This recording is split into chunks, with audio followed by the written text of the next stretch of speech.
And also, you see, the relative people or friend, Yeah.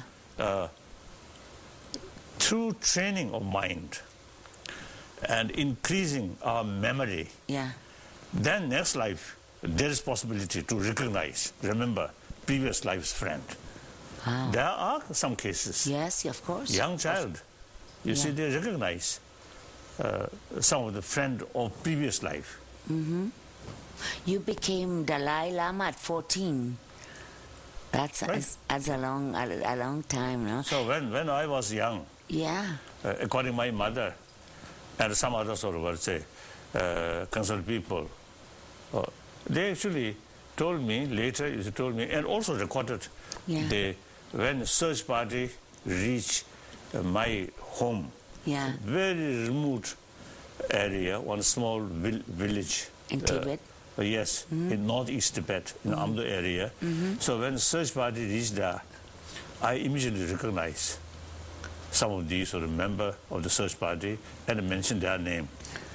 Oh my. And nowadays, also, you see, I met quite a number of sort of young children, Yeah.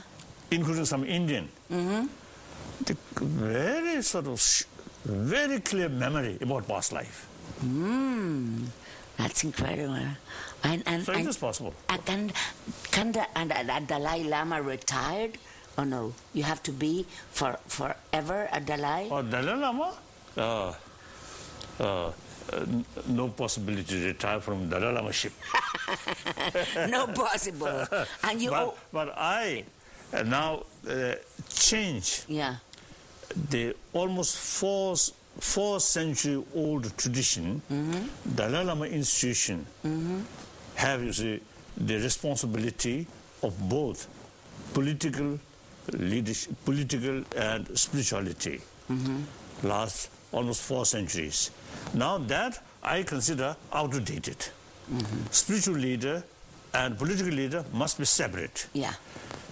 That since many decades, I believe that. Yes. So I telling other people, the spiritual leadership should not take political power. Of course. But I myself combine. So my sort of expression looks like hypocrisy. Now this year, now time come, and also the situation among the refugee community, Tibetan refugee community, now reach such a stage. You see, people really can handle by themselves, and through election. You see, now leadership, you see, they choose. So I handed over all Dalai Lama's sort of the historical legitimate authority, political field, handed over. Now I truly become simple Buddhist monk. now in this moment, yes. But you see, there's no point to retire or to resign from Dalai Lama-ship. You can't. Till my death. No. You are very young. You have an incredible skin. You're incredible. You are more smooth now than 2 years ago when I met you in Delhi. really. And I was asking you. You get up at 3 o'clock in the morning, 3:30. Yes. And you pray until what time? Usually each morning, 4-5 hours. 5. Oh. Some meditations, and mainly analytical meditation. Yeah. About what is life, what is the meaning of life, what is self, things like that. Yeah. Okay. And think more about altruism. Yeah. Very helpful. Yeah. Very helpful. Yeah. Well, only you can do that. That morning, some sort of analyze these things or meditate these things. The sort of the influence of these 4-5 hours sort of practice remain rest of the day. Okay. So then feel happy. Yes, you look happy, and you travel all along the world every like that. You just been in Mexico, Brazil, now in Argentina. Afterwards, you go to India again. No. From Mexico, directly come here. Mexico, Argentina. Now tomorrow I am going to Brazil. Yes. Okay, and afterwards to Delhi. Yes. And you have a special encounter with the youngs yesterday, with young people, and you have to teach them. I read that you want to teach the 7 points of happiness for the youngs. What are those 7 points, Your Holiness? Not necessarily, you see, the certain number, but the usually one special point when I talk youth is now youth who below 30, 40 years, 30, 20 years below, particularly below 20, these people are really generation of 21st century. Yeah. Myself, my generation belongs to 20th century. Now 20th century becomes century of bloodshed, century of war, violence. Yet the problem still there. Yeah. So that the immense violence, tremendous violence is wrong method to solve problem. So what we learned from the past experience, now there's no other alternative except whenever we face some problem, through dialogue, through talks, and find mutually agreeable solution. That's the only way. So therefore, I always emphasize when I talk youth, now since there are generation of this century, 21st century, now only about 10 years passed, now majority of the years yet to come. So these youth are the generation who really make better world, peaceful world, compassionate world. So they must prepare in their mind, of course, and should have some vision and have sort of a proper sort of the holistic view about these problems. Then they should make ready to tackle all problems through realistic way. That I always tell them. Because the world is in war. And then also, say, usually everywhere, people talks importance of money like that. Completely neglect about our inner value. So, a lot of unnecessary problem we are facing. A lot of problem, actually, our own creation.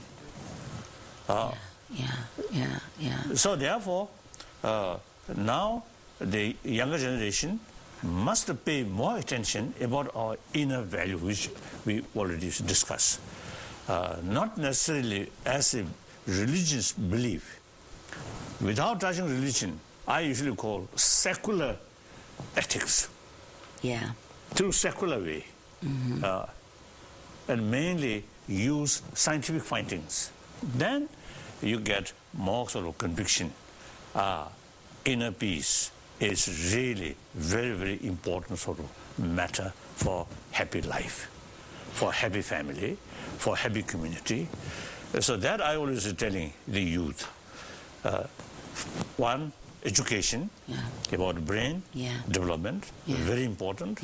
That education must be more holistic, one-sided, biased, sometimes create trouble.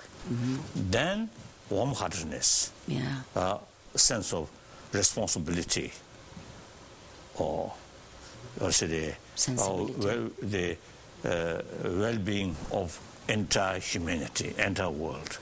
Usually I call the sense of global responsibility. We are part of that. So we, each of us, must think about entire humanity, because entire world humanity, happy, individual, naturally, life is a happy life. The humanity get more trouble. You cannot escape from that. Of course. So these points I usually say telling youth. And they did understand. They were fine yesterday, happy. Then also I ask now. You see, currently we are facing the gap rich and poor. I ask the audience how serious in this country. They say, oh, big. Big. Then corruption. Yeah. I ask them, small or big? No, corruption is like that here. The audience, many audiences say that, oh, big corruption. Yes. Now these are clearly sign of lack of moral ethics. Absolutely. And So we can change that, Your Highness. Through education, through awareness, we can change that. Education. And then meantime, also you see, whenever I meet, you see, the media people, I always suggest to them, media people should have long nose, like elephant nose, then smell everywhere, and then something going wrong, particularly behind, then thorough investigation, of course, unbiased or objectively, honestly, then inform public what's really going on. So one method, you see, reduce these corruptions, these things. Then the reducing the gap in order to tackle the gap rich and poor. Now here, I think both sides have the responsibility.